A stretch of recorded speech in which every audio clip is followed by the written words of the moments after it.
Ito naman yung part na maglalagay ako ng pencil mark para dun sa 1x1 na kahoy na ilalagay ko para dun sa support ng sides.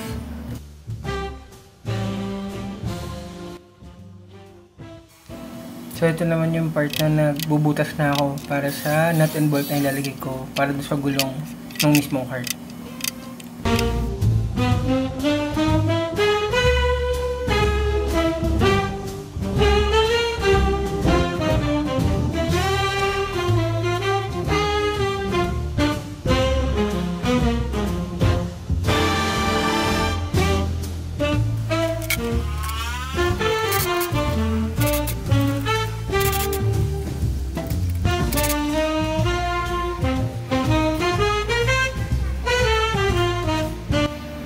Dumating yung anak ko, nagpapabukas ng ice cream.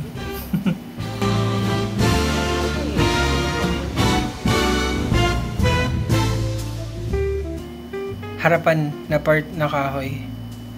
Need kasi siyang bawasan kasi sobrang taas kapag nakakabit na yung gulong.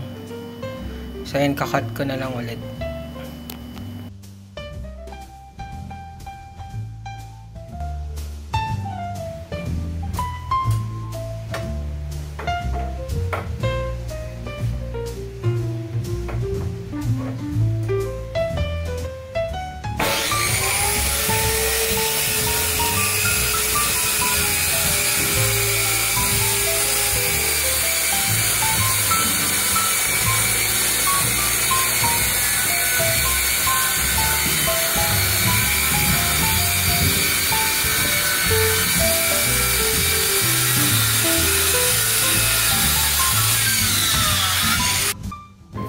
Bale, ito na yung second set ng plywood.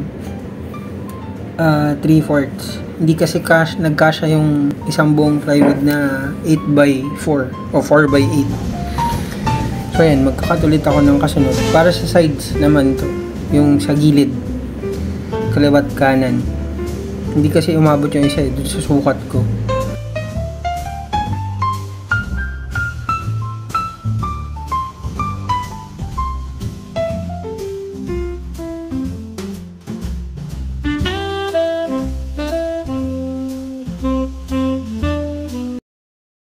Next day.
Kita pala dito yung pocket holes na ginawa ko.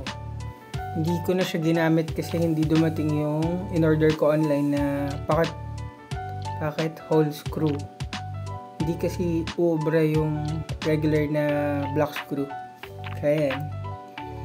Pako na lang at wood glue. To be concluded.